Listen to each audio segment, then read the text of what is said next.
નમસ્તે મિત્રો, નફાખોટ માટેના પ્રશ્નો જોઈએ. ક્વેશ્ચન એક આપણે છે કે 1200 રૂપિયાના કેમેરા પર 9% ખોટ જવાથી તેની વેચાણ કિંમત કેટલી થાય? સૌથી પહેલા આપણે શોધવાનું છે, એની વેચાણ કિંમત શોધવાની છે. 1200 રૂપિયા છે એ શું છે? એની મૂળ કિંમત કેટલી થવાની? 1200. આ 9% શું છે? તો ખોટના પર્સન્ટેજ છે. ખોટના ટકા બરાબર 9%. વેચાણ કિંમત શોધવાની છે. તો એવું કહેવાય કે 100 રૂપિયા છે એમાં કેટલી ખોટ જાય છે? 9 રૂપિયા ટકા છે એટલા માટે. તો 1200 રૂપિયાની વસ્તુ છે એમાં કેટલી ખોટ ગઈ? તો 1200 ગુણ્યા 9 છેદની અંદર આવી જશે 100. 2 0 કટ થાય. 12 ગુણ્યા 9, 12 9 કરીએ તો 108 રૂપિયા. આ શું આવી? ખોટ. આ રેગ્યુલર મેથડ છે, આનાથી ટ્રાય કરીએ. જો ખોટ ગઈ છે 108 રૂપિયા, વેચાણ કિંમત શોધવાની છે. તો 1200 માઇનસ 108 કરી દો એટલે શું મળશે? એની વેચાણ કિંમત. તો જો 1200 માંથી 100 જાય એટલે 1100. 1100 માંથી આપણે 8 માઇનસ કરવાના છે તો 1092 રૂપિયા. આ શું થવાનું? જવાબ. એટલે વેચાણ કિંમત થવાની 1092. ઓપ્શન બી શું થયું? જવાબ. આ જ વસ્તુ આપણે ડાયરેક્ટ ગણવી હોય, જો ખોટ કેટલી ગઈ છે? 9% ગઈ છે. 100% એટલે એની મૂળ કિંમત કહેવાય. 100% એ કેટલા રૂપિયા છે? 1200 છે. 9% ખોટ ગઈ છે તો 100 માઇનસ 9 કરીએ કેટલા મળશે? 91% મળશે. 100% એ 1200 રૂપિયા, 91% એ કેટલા આપણે શોધવાના છે. તો 91 ગુણ્યા 1200 કરી દેવાના ડાયરેક્ટ. છેદની અંદર આવી જશે 100. 2 0 કટ થાય છે.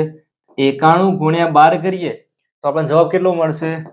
1092 રૂપિયા. આ શું મળ્યું? ડાયરેક્ટ આપણને વેચાણ કિંમત. કે જો 91% શું હતી? એ વેચાણ કિંમત હતી. વેચાણ કિંમત મળી 1092 રૂપિયા. બીજો ક્વેશ્ચન જોઈએ. અહીંયા આપેલું છે કે જયેશ એક સાયકલ 1200 રૂપિયામાં ખરીદે છે અને 1104 માં વેચે છે.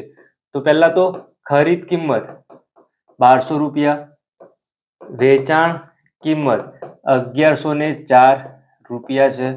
જો ખરીદ કિંમત કરતા વેચાણ કિંમત ઓછી છે, થવાનું શું? એને ખોટ. ખોટ બરાબર કેટલી થવાની? તો જો 1100 અહીંયા 1200 માંથી 1100 માઇનસ કરીએ તો 100. 100 માં ફરીથી 4 માઇનસ કરવાના છે તો 96 રૂપિયા. આ શું થવાની? ખોટ. તો તેને કેટલા ટકા ખોટ ગઈ? ખોટના ટકા શોધવાના છે. ડાયરેક્ટ ના આવડે તો શું કરવાનું? ખરીદ કિંમત કેટલી છે? 1200 છે. 1200 રૂપિયા એને કેટલા ઓછા મળે છે? 96 રૂપિયા ઓછા મળે છે. એ લખી દેવાના 96 રૂપિયા. ટકા શોધવાના છે તો 100 એ આવશે. 100 એ કેટલા? 96 ગુણ્યા 100 છેદની અંદર આવી જશે 1200. તો 2 0 અહીંયા કટ થાય છે. 12 ગુણ્યા 8 કરીએ તો 12 8 96 થાય.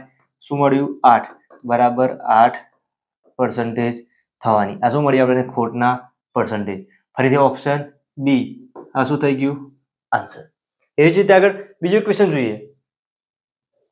અહીંયા આપેલું છે કે 400 રૂપિયાનું રમકડાનું જેસીબી છે, દુકાનદારને ન વેચાતા 3.1/3%. જો આને લખવું હોય તો એવી રીતે લખી શકીએ.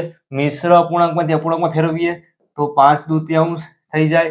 5 આ લખાય. અથવા આ રીતે ના લખવું હોય 3.1/3, 3% આખા છે 3.5. 3.5% આવી રીતે પણ લખાય.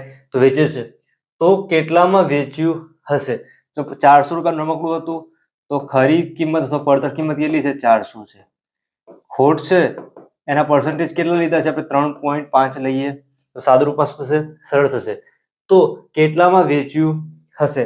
તો આપણે પહેલા તો ખોટ શોધવી પડશે. જો 3.5% આપેલા છે તો એવું કહેવાય કે 100 રૂપિયા કેટલા ઓછા લીધા છે? 3.5. 400 એ કેટલા? ડાયરેક્ટ ગણો તો પણ ગણાય. જો 100 ના 4 ગણા 400 છે તો 3.5 ના 4 ગણા તો 3.5 ના ડબલ કરીએ એટલે 7. 7 ના ડબલ 14. 14 રૂપિયા શું થવાની એની? ખોટ. આ ડાયરેક્ટ ગણ્યું છે. મેથડથી ગણવું હોય તો કરવાનું શું? 400 ગુણ્યા 3.5 છેદની અંદર આવશે 100. 3.5 છે 35 લઈ લઈએ, પોઈન્ટ કાઢી નાખીને છેદમાં મૂકી દઈએ 10. તો 2 0 કટ થાય છે. 4 છે 35 ગુણ્યા 4 કરીએ તો 140/10 બરાબર 14 રૂપિયા. શું મળ્યું? ખોટ. હવે આપણે શોધવાનું છે તેની કેટલામાં વેચ્યું હશે. વેચાણ કિંમત શોધવાની છે. વેચાણ કિંમત બરાબર શું થવાનું? એની પડતર કિંમત કેટલી હતી? 400 હતી માઇનસ તેની ખોટ 14 રૂપિયા. તો 400 માંથી આપણે 10 માઇનસ કરીએ તો 390. 390 માંથી ફરીથી 4 માઇનસ કરવાના છે. 386 રૂપિયા શું થયું? એની વેચાણ કિંમત. ઓપ્શન સી આન્સર થયો. તો આવી રીતે જેમ જેમ તમે ક્વેશ્ચન વધારે સોલ્વ કરશો એમ શું થશે, તમારી ઝડપ આવશે, દાખલો છે તમે શોર્ટમાં પતાવી શકશો. આગળ જોઈએ, ₹80 ની મૂળ કિંમતની વસ્તુને 90 માં વેચવાથી શું થાય? ડાયરેક્ટ વસ્તુ કેટલાની છે? 80 ની છે, 90 માં વેચીએ તો ₹10. આ શું થયું? નફો. ઓપ્શન જોઈએ, જો અહીંયા નફો બતાવ્યો છે, નફો ખોટ આપેલી છે પણ શેમાં છે? બધા ટકામાં છે, તો ટકા શોધવાના છે. જો વસ્તુની મૂળ કિંમત કેટલી છે? મૂળ કિંમત બરાબર ₹80 અને વેચાણ કિંમત કેટલી છે? ₹90. આવું લખેલું સરળતા થશે.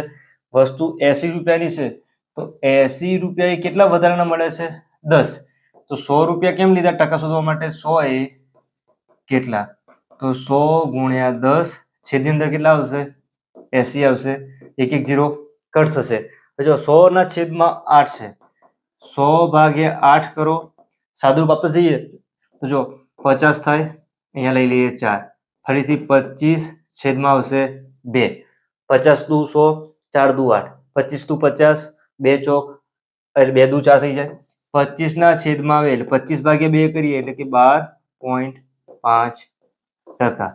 આ શું હતું? એ જો નફો થયો હતો તો ટકા છે નફાના ટકા કેટલા થવાના? 12.5. જો 12.5 એ નફો, તો ઓપ્શન બી શું થયું? જવાબ. આગળ જોઈએ તો ₹3000 માં ખરીદેલી ખુરશી 2700 માં વેચવાની છે. ફરીથી ખરીદ કિંમત કેટલી છે? ₹3000.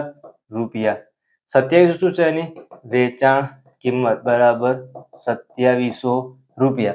તો કેટલા ટકા ખોટ જાય? તો પહેલા ખોટ શોધી લઈએ. તો ખોટ બરાબર જો માઇનસ કરીએ તો કેટલી મળશે? ₹300. ડાયરેક્ટ ગણવું હોય તો 3000 ની વસ્તુ છે તો લખીએ 3000 કેટલા ઓછા મળે છે? 300. તો ₹100 હોય તો કેટલા? તો 100 ગુણ્યા 300 ડાયરેક્ટ ગણો તો પણ ગણી શકીએ છીએ. છેદની અંદર આવશે 3000. જો 3000 ના 300 કેટલા ઓછા છે? 10% છે. અહીંયા પણ 10% એટલે કેટલા થવાના? 10. 2 0 કટ થાય, 1 0 અહીંયા કટ થાય, 3 3 કટ થયા, વચ્ચે કેટલા? 10%. આ શું થયું? ખોટ. તો ઓપ્શન નંબર ડી આ શું થઈ ગયું? આન્સર. તો આવા જે ક્વેશ્ચન છે કોમ્પિટિટિવ પરીક્ષામાં પણ પૂછાતા હોય છે, જવાહર નવોદયની અંદર પણ આવા નફો ખોટ છે એના બેઝિક ક્વેશ્ચન પૂછાતા હોય છે. આવી જ રીતે જો તમારે જવાહર નવોદયની તૈયારી કરી તો કોમ્પિટિટિવ પરીક્ષા માટે ગણિત અને રીત એકદમ સરળ રીતે શીખવું હોય ચેનલ યુટ્યુબ ઉપર સબસ્ક્રાઇબ કરજો.